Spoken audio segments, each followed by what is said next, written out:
Counselor, there's a raccoon stuck in the vending machine. That's so annoying. I wanted a snack. Welcome to Trail Mix. Our mini episodes from Camp Counselors podcast. Each week, the stories come from you, our Camp Shady Birch campers. We want to hear your juicy gossip, Top secret confessions, embarrassing and scary stories, and sprinkle in our sage counselor advice. Trail Mix is for the campers. And God, do we love ya. Hey, happy campers! Welcome back to Trail Mix. This is our mini episode where we read listener-submitted stories. We actually have a listener-submitted mail, quite literally. So cool. So if you're watching on YouTube, you get it. But visually, if you're listening audio, we will describe to you. So these are koozies, but like the chic, as Dorit would say, The chicest koozie I've ever seen. Exactly. The company is called Cooz. Kooz. So they're these really sweet, like checkered, gorgeous koozies, but they come with this, I don't know, it's like a strap. Yeah, it's like a plastic chain, little ASMR for those who are just listening. So you like put it over your shoulder. Maybe I'll have you take a picture of me because it's hard to like hold this while sitting down. I'll have you take a picture of me appropriately using it and then we'll just like throw it up right here. But yeah, we had mentioned koozies back in our coastal grandmother era, which is so funny because someone on Reddit was referring to those episodes as, oh, I think that episode was back in their coastal grandmother era. I was like, wait, that's hilarious. Literally was our coastal grandmother era. Side note, that house is not available for next year. And I'm like really sad because I like loved it so much. So we're going to say somewhere different next year. I know it's like, oh no, but it's like that was the coastal grandmother era. It'll never be repeated. Yeah. But we saw this exact brand at Urban Outfitters. And before that. And we saw them and we were like, oh, your friend April, we're like, this is so April. Like she thinks this is so chic. So they reached out because did we post about that? No, we didn't. They heard someone from the company, I believe, was listening to the episode and reached out. And I was like, oh my God, that's crazy. Like we saw you in Urban Outfitters and we purchased your product before and gifted it to my friend April back in her birthday. We're already a fan. But, okay, all this is not sponsored, but it's just so cool that they made these because they also made a little like boondoggle keychain. Well, it's not real a boondoggle, it's not GIMP, but they made little bracelets with our names on them. Yeah, and if you're not watching, like the craftsmanship that it says Zachariah and it says Jonathan on ours, like they really took some time and they said in their little note that they mailed with us, like, hey, like fans of the pod, we love Camp Counselors and we wanted to send you guys some like custom little koozie, like, I don't know, these little koozie strap things. They're great for parties. They're really chic. They're like the most trendy thing you could possibly bring. These would be great for barbecues, funerals, tailgates. Yeah. I feel like we're honestly, I feel like I haven't even explained it at all. It's a koozie that you put over your shoulder so you don't have to hold your drink. Probably better for bottles or something with a cap on it, but could work for cans as well. Yeah, just very thoughtful. And to see like an actual little like keychain that says Zachariah and Jonathan on them and have people fans of the podcast. It's so crazy. We still are like very in this like space where we think people don't listen to our podcast. And then we're out in the universe and people come up to us and they're like, we love the pod. It's just crazy. I still feel like sometimes like it's just us here. But we've built an amazing community and we love you guys so freaking much. So all that to say, welcome back to Trail Mix. We have a very exciting show for you today. Starting off, the saga of gross lip glosses continues here at camp. Can't wait to hear that. We've got a petty camper who gets even in the parking lot. Ooh, a family friend takes a spicy turn. And a camper who thought they may have married a murderer. Oh my God, this is going to be a good one. Actually, everyone's been really stepping up their pussies with the letters. And literally. We just read like a whole month's worth and we have like the next couple shows like coordinated with like our coordinators, but like it's actually getting really good. So yeah, the mailroom is full. So let's get into it. This is a really big secret. Thank God we're on a body of water. This is Confession Canoe. Welcome back to Confession Canoe. Guys, get out of the water. Oh, that's Gossip Doctor. Never mind. Confession Canoe, we're still in the water, you guys. Everybody grab an oar.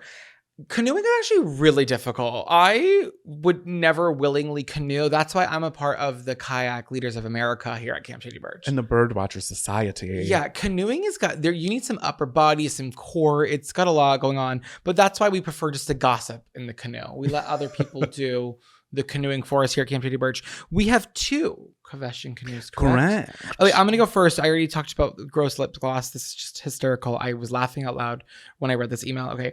Hi, campers. The fish tank vase lip gloss reminding me of my past life as a young entrepreneur, and I felt like I needed to share. The scene, summer, the suburbs of Boston, weekend games of Relivio. Do you guys remember the game Relivio? I've never heard it a day in my life. We were talking about it before we started recording. I did not recognize it by name, but then when I looked it up, I was like, oh my God, yeah. It's like group, like hide and seek. You split into 2 teams. And when one team tags the other person, like that's hiding, they have to go into this like circle where all the people that got caught are. But if someone can sneak that's on the opposite team and like tag them out, they can go back and hide. Okay, so remember Relivio. a couple of episodes ago, I told you I hadn't played Manhunt, but I did play Ghost in the Graveyard. That's what we called it. Oh, so it's just, yeah, it's a simple case of location. Vernacular spectacular. Vernacular spectacular. It's just you didn't know that that's what they called it here. Relivio's giving, it sounds like a Harry Potter suppository. That is a quote from Harry Potter. I didn't call it that. I don't know what we called it. I have to go to the bathroom and Relivio. Cops and robbers. Okay, so I'm gonna keep going. Cops and robbers. Bike rides to buy Fritos and lemonade and maybe some Slim Jims. Kelly or Justin, we are 10 and we are thriving. She's really set the scene. The picture is painted. Okay. My best friend and I decided we wanted to make some cash. What if we make lip gloss? Okay, so stupid. Given we know nothing about health and safety, we decided a good base would be Dawn dish soap. It had the best consistency, right? This is already horrible. And it just gets worse, campers. A tube of Elmer's glitter. A bottle of vanilla extract. A bottle of vanilla extract. That's insane. Can that burn your skin, I believe? We need a texture. Bacon bits from the shaker. The camper says, I can still remember eating some while mixing. She's just snacking, mixing it up in a big old bowl. It's getting really thick. We decided some of my lemonade could help. Finally, we find Febreze. Leftover reindeer food, oatmeal from the school holiday bazaar, and a bit of LA Looks hair gel. First of all, I want to hear more about this school holiday bazaar because as much as I love to call it the local grocer, if you're ever in like a winter market, no. That's not a Christmas market. That is what we would call a holiday bazaar. That is added to my list of things that we can really like amp up here. Yeah. Going back to like what? The silver screen? It's the vernacular spectacular. That's truly what it is. It is. I love a holiday bazaar. So essentially, this is the most disgusting concoction of just whatever hodgepodge we can find around the house. And not them calling it lip gloss too. It's like, oh, Febreze. Let's put some Febreze in there. Why do you need texture, babes? Well, sometimes I think back in the day you wanted like a little bit of a sugar scrub. Okay, how a bacon bit? Well, that's what our camper had. She was 10 years old, and the world was her oyster. And She's an entrepreneur. She was the Barbara Corcoran before we had Barbara Corcoran. Okay, so she said we used old lip gloss and lip balm containers. Some of them were in sync, and filled them up. So like, remember those in sync lip chapstick things? I don't remember. I remember them, those. But I'm sure they had the merch. Oh my God, the lip smacker. She was like, whatever, we have a little bit left. Smackers, yeah. She's like, let's just pop it in there. I can't picture the texture being really solid. I picture it being like soupy. Yeah. Well, I don't know, the LA hair gel, if that hits too much oxygen, it's gonna be rock hard. Oh my God, you're so right about that. She said, we sold them to kids and moms in the neighborhood for $5. We made probably $50. Well, go off. That's awesome. With our hard-earned cash, we walked to Blockbuster and rented Jeepers Creepers and bought a big pack of gel pens and snacks at the drugstore next door. To this day, I have no idea if anyone put the lip gloss on their lips. We never heard from anyone, to my knowledge. I think about this surprisingly often. And then I was going to ask, like, okay, that's the story. Like, amazing. And then I wanted to ask you, how did you make money? Because I love when kids want to sell things. I think it's like the cutest, most ridiculous thing ever. Yeah, I feel like at that age, you just like have such an entrepreneurial spirit. And you don't care about OSHA. There are no working conditions. No. Gloves, hairnets. Who are they? We do not abide by those rules. This tube has actually been on my lips. I ran it under the faucet and I'm going to fill it with some new product. So I actually did do something similar. I'm sure I did a bunch. But the one that I remember the most is perfume. And it really only lasted a day, maybe a weekend. That's the worst idea. That's just as bad as pearl. What are you mixing with? I want to hear what was in it, please. So I was hanging out with my friend Mitchell, and I remember we're sitting there and we have our little notebook, and I have my number 2 Ticonderoga pencil, and I'm like, what kind of flavors do people want to smell like? I was probably in 2nd grade, maybe 1st grade. And we're listing off these flavors. I remember specifically bubblegum because they had a gumball machine in their house, and I thought that's also, when you're a kid and your friend has like a gumball machine in their house. I remember Mark had one. He had the 2 candy things. I was like, your parents are the freaking coolest. That is candy cool. machine. That is real. That, honestly, even if I saw that as an adult, I would say, wow, what are those little ones that look like different fruits? Runts. Yeah, like if you have a little pile of runts in a machine, oh my God, I'm still gonna flip out. I'm sorry. And when you're buying it, you're technically buying the oldest product because you're not, and it's chalky and it's hard. I used to get my runts at BJ's because we didn't have Costco, but they had a lot of those twisty machines there. Those are always fun. Anything you buy from those is fun. They're fun. But anyway, so we would use the gumballs from there, and we had the Pillsbury icing containers. Oh yeah, that I took out of the recycling and I rinsed off, and I put gumballs in there, and I added water, and I was like, well, there's gotta be oils in it too, because I know that there's like oils in perfumes. So I put like vegetable oil in it. I shook that shit up. I like let it sit overnight. We were doing things like grass for a masculine scent. I remember they had a garden. We were doing like mint and mulberries and like a mushroom I found under the deck. I was like, dads are gonna love this. So yeah, we put them in these containers. I don't know if it got any further. I don't remember like trying to make sales. I think I was like, okay, now we have them, they've marinated. What do we put them in? Yeah, and I think that's where it stopped. You can't just like sell perfume in an open container, like literally liquid. Like the icing containers. That's sick. What did you make? I didn't really make anything growing up, but me and my friend Dylan would do a lot of yard sales. So we would put out a little table at the end of his driveway, and we'd have like 4 items, and it wasn't my house. So I really had nothing to contribute. It was kind of just his stuff. And we'd sit there with our arms crossed, and we'd wait like hours for people to show up. And there was no marketing, and he lived on like a pretty like normal street. So no one ever stopped. And we did this like at least 4 different times. And we were like, we gotta find a way to make money at this. Did I picture you guys walking around the house being like, my mom hasn't used this in a long time. Let's sell this. No, it was his toys, and like no one ever wanted his old like wrestling figures.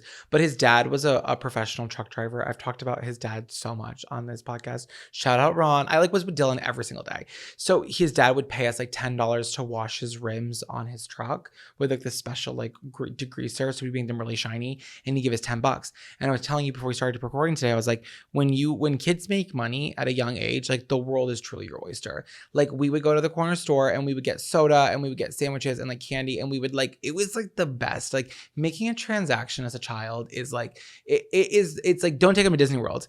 Give them their own money and let them go wild, because you'll save money and they'll probably have more fun doing it. Because I just like loved going to the store by myself and being like, well, $6. What can I do with this? Man, it's honestly good life lessons too. It is. It definitely is.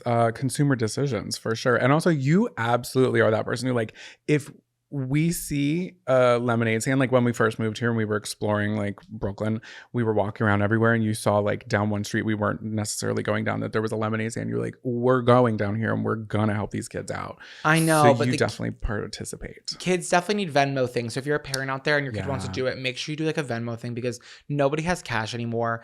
Also, selling lemonade for $5 is pretty crazy, because like it's a Dixie cup. So like let's set some realistic standards here, because I can go to the 2-liter at the store and get the same like thing for $3. So like let's be fair in our price points, children. If you're listening, like don't price gouge, because it is a turn off for buyers. So it's what is it? Consumer decisions again. Consumer decisions. Yeah, yeah. You know that water is coming from a hose. Yeah, hose lemonade is never my favorite, but I will support it. I support the youth. I support young entrepreneurs. I love that. What is your confession canoe? Okay, so we've got another confession canoe here. Hi, counselors. I was leaving a sporting event in an infamous city known for its Wild fans. I feel like there's a possibility that it is the Phillies. That's always what I think of. It's gonna be Phillies. I'm sorry, love my home city, but the city of brotherly love, I feel like, where did that name come from?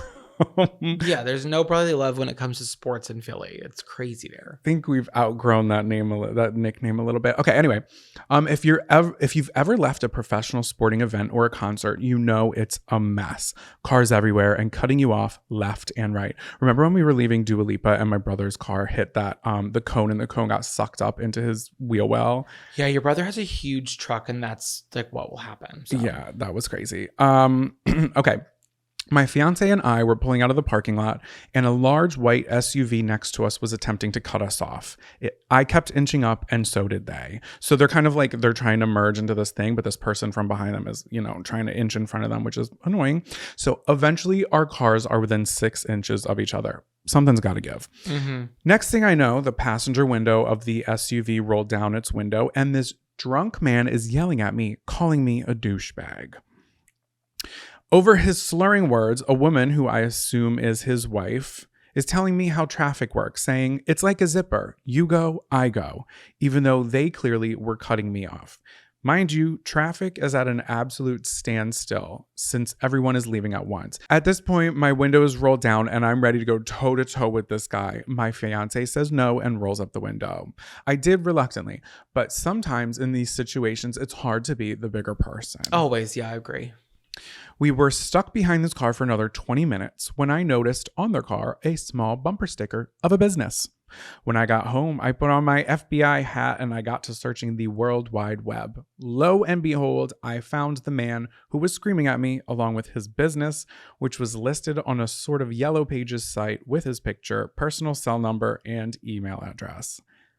So when I was reading this the first time, I'm like, okay, what are we going to do here? Like, yeah, like this sucks, but you can't ruin a person's business like this. Yeah, of course. I like the turn that this takes. I would never do anything to damage someone's business, but what I would do is use their information to sign them up for a publisher's clearinghouse, OnlyFans, political call lists, and more, specifically Democratic call lists, because he looked like he had a last-minute call out of work on January 6th, if you know what I mean. I didn't get a chance to say what I really wanted to say, so spamming seemed appropriate. Sincerely, the petty camper in cabin 11. I feel as though that was handled appropriately. Yeah, that's a really creative way to get back at somebody. You're like, hey, I'm not going to ruin your business, but I am going to ruin your email list, and you're going to be getting spam calls for the rest of your life because they've sold your data. I love that. Yeah, I do. I think it's clever. Get out of the water and onto the dock. You're not going to believe what I just heard. Welcome back to Gossip Dog. Now you can get out of the water and onto the dock. You're not going to believe what I just heard. That's like my most favorite of the intros for the sections. Yeah. I just like love the way that you inflect on it. You're not going to believe what I just heard. You sound like a lifeguard. Thank you. I really love that. Okay, so welcome back to Gossip Dog. This is the part of the show where we share like just juicy gossip from your life. Because I feel like Confession Canoe is more about like you, and Gossip Dog is more about like, hey, this is about somebody else. Mm-hmm. So our camper writes in today, hey, camp counselors, let's just get right fucking into it. My brother is on the autism spectrum, and my loving and dedicated parents committed their lives and lots of money for most of his childhood, supporting his development through intensive daily therapy. My brother went from completely nonverbal and requiring intensive support to essentially being a fully independent, all but quirky dude. A huge part of that success was a therapist that came to our home daily for many hours a day and worked one-on-one with him for almost a decade. Well, congratulations to your brother. Mm-hmm, that's like really inspiring that like you can work through that and you can't give up. You know what I mean? I think through incredible therapy, like miracles can happen. So that's a really amazing way to start the story. It will take a little bit of a turn. Not for the brother though. Yeah. Not for the brother. Okay, good. Okay. As a kid, I wasn't privy to a lot of the inner dynamics of this therapist and my parents, but it was clear looking back that this therapist crossed a lot of professional boundaries, particularly with my mother. They became friends or sisters, and our two family lives were closely linked. I babysat the therapist's kids for years and got to know her and her husband and even some of her extended family very well. You get it. That shit isn't supposed to happen with a healthcare provider that you are paying. Well, the therapist and her family ended up moving away and we lost touch with them. That is until my mother told me that she had a catch-up call with her, and it turns out that this therapist ended up joining a wife swap group with her husband and some of their neighbors, and ended up leaving her marriage to elope with the husband and the other couple. Like the husband and the other couple. Okay. So she's like, hey, I haven't heard from you in years. I'm just like, tell you what you missed, girl. They both abandoned their spouses and young children and ran away together, disappearing for many months before returning to live down the street from their now estranged families. Ew. So, and it's also very local to our camper's family because she like lived in the area of the therapist. So these are like her like kind of surrounding area as well. So the therapist joined a wife swap group, which is like whatever. Like if that's your like life, that's your life. And if you guys all agree to it, like who cares? But like I don't think the point of a wife swap group is to leave your family and your young children for months and then coming back to move down the street and be like, well, we're back. This is the new normal. It's like that sound clip of Kim Kardashian. She's like, we're back. Did you miss us? Because we missed you. Like that's literally what it is. Exactly. Okay, so during the catch-up phone call, the therapist then goes on to detail all of her kinks and completely downplay the devastation her choices has brought down upon her former husband and the children. Keep in mind, my mother hasn't spoken to this woman in years. Wait, okay. So what was her purpose? Did she say what the purpose of this call was? Because how is she going to be like, hey girl, miss you. Let's catch up. I left my family also. I get really turned on by like butt stuff. Yeah, I think you just answered your own question. That's exactly what this phone call was. Because they were really close. And that's why she was like, hey, like, even that was inappropriate then to be like a healthcare worker, like with our family. Like, yeah, there's like the lines were blurred very early on, clearly with that. And that seems to be like a ongoing theme in her life. So keep in mind, my mom hasn't spoken to this woman in years.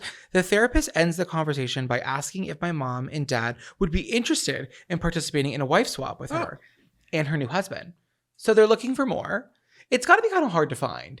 It's probably very easy on a cruise. Oh yeah, I'm God. sure. Okay, so wait, the wife swap, is that like permanent or is it like just for the night or the weekend? I think it's like, yeah, I don't think it's not. You see, I think the problem is I think you're thinking TLC. I think your mind is wrapped around TLC. I think this is purely sexual. I don't think they're going in and being like, hey, I'm mama now for the night. Like, I think it's just for sex. Okay. That's what I'm saying. On cruises, they have that little pineapple symbol. Yeah. So it's really easy because I think people go on cruises to be creepy. Yeah. That's mean. I don't even say that. I think they're being Some sexy. people do. Yeah, I think that's fun. It's not creepy. Yeah, I understand. It's not creepy. If that's what you're into, it's what you're into. I can't even say anything about it. Yeah. But I think it's weird to like approach this mom and the dad to be like, hey, are y'all interested? And then she goes on to say, telling my mom she was always attracted to my dad and loved spending so much time with my brother to get closer to my dad. What the fuck is what our camper writes in. It's literally like, what? What's the actual fuck? The story started off so great. And I'm like, oh, wow. Like there's special people in the world that really help children like this. That's amazing. And now she is a special type of person. And this is, it's interesting. It's interesting for sure. She's good at her job. I don't think she's great at, I don't know. The boundaries? Exactly. So our camper says, I am relieved to report that my mother shut that down and the entire family has since blocked her. This woman is still a practicing therapist and now specializes in family counseling. Oh. Yikes. Thanks for reading The Creeped Out Camper in Cabin 3. You should not be practicing family therapy when your family is in shambles. Like, I draw the line there. Like, professional, personal, yes. But, like, when your job is something that you're personally not good at, I wouldn't trust her. So it sounds like she's probably entered that side of the workforce with like nefarious thoughts of opportunities. You know, she's probably gonna like tear families apart. There's like a YouTuber, like a family YouTuber that got arrested with this other lady. I won't go into depth, but basically the one woman was a family counselor, and one of the dads who was like went to her for like family counseling is suing her for like all this shit that she basically like was telling the wife to put the husband through. So like that reminds me of this. Ooh, that's like so scandalous. I think that people that are in those kind of positions can be so shady. You know what I mean? Yeah. Like you just kind of hope that everybody like it's okay. One thing for the cashier at Target to like pocket a candy bar. It's another thing for the family therapist to have alternative motives to ruin your family. So there's levels to this, and this is not a good level. But I'm glad that you and your family are great. Congrats on your brother having so much success and development. That's awesome. And to this therapist, good luck. Wow. Scary stories around the campfire. Welcome back to Scary Stories Around the Campfire. This is part of the show where we read you your scary stories or embarrassing stories. This one's a little bit spooky, so let's get into it. Hey, happy counselors. I've been camping with y'all since the beginning, and I just realized I have a scary story to submit. Before we got married, my husband and I did not live together. I'm a preacher's kid. You know how that goes. We had spent nights together, but never cohabitated. Cohabitated? They never mingled. You get what I'm saying? Yeah, I understand. I also do not know what the word would be, but I know what you mean. And it is clearly written down here. I just can't say it. So after the wedding, we moved into our first apartment together, a 1-bedroom. And our first bed was queen sized. My husband isn't a small guy, and I am a light sleeper, so I could feel every move he made during the night. One night during our first week in the apartment, my husband suddenly sat straight up in his bed. I looked over and I asked him if he was okay. He didn't respond, but his eyes were open and he was staring straight ahead. I said, "What's going on?" Then he just turned his face to me, eyes wide open, and said, "Who do I have to kill tonight?" I screamed and ran out of the bedroom. I barricaded the door with a chair and a table, and I spent the night crying on the couch, thinking I had married a murderer. I would have called 911 at that point. That's absolutely terrifying. When my husband woke up the next morning, I had finally fallen asleep on the couch, and he had no idea why he couldn't open the door or what had happened. I woke to him banging on the bedroom door, yelling for me to help. Again, he had no idea what had happened in the middle of the night. He had no recollection, and I could tell he was super freaked out. When I told him what had happened, he apologized and begged for forgiveness. I knew he had night terrors before we got married, but I never thought they would be this freaky. Anyway, if he is a murderer, he is playing the long game because we've been married for 13 years and have 2 little cute kiddos. With lots of love, almost murdered by the love of my life in cabin 9. I like that she's like, he's playing the long game if he is a murderer. So I know you want to talk about it because you have a lot to say about me. So just say what you want to say about me. No, I just, you don't believe me, and I don't know why you do because I'm not lying about this. You did, when we were in California, we were in the most haunted place in, what was it, Riverside? We were in the Mission Inn Hotel, and I woke up in the middle of the night and you were sitting up and you were saying, "Help me, help me, help me, help me. Oh my God." And I was like, what is going on? You're lying. That did not happen. I have no recollection of it. Also, why weren't you recording? Because no one's going to believe you when you're the boy who cried wolf. Next time I'm going to have to. Hopefully it doesn't happen again. But you've done it here before. It's not like you're telling me that I sneezed in my sleep or I was snoring loud. Like, that's a pretty bold claim with nothing to back it up. So it's hard. You're like, "Oh, why don't you believe me?" It's like, well, you're saying something pretty crazy. You were saying something pretty crazy in your sleep. And you have done it here too, where I will wake up and you're just sitting up and you're not saying anything. None of my exes, none of my friends have ever told me that. It's only you're saying that. So that's why I'm like, this isn't like, I snore. You snore pretty loud, and I had to record it one night to show you how bad it was. But I'm not denying I showed it. up the receipt. I never denied it. Well, yeah, because there's a difference between denying snoring and denying sitting up in my sleep and saying, "Help me, help me, help me." We're not apples to oranges, as you love to say. You have done. I don't know what else to say. Well, then record it. Okay, next time you're screaming, "Help me," and you were actually scared, don't worry, because I will catch your demise on film if something's actually happening. Then there be proof that I needed help. Maybe there was something in the room that you couldn't see and they could only see through the video. You're hurting your own self now.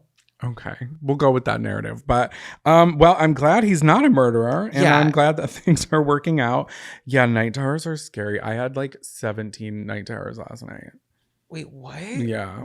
They were nightmares, but I guess they weren't night terrors. Oh my God. They were scary. Okay, are we going to read that story today? Oh, yeah. That's next week. Yeah. Oh, wait, next week there's a part of a story that we like read out loud and we're like, wait, what is this? Okay, so maybe we'll talk about it. Yeah, we'll talk about it. Oh my God, that's so funny.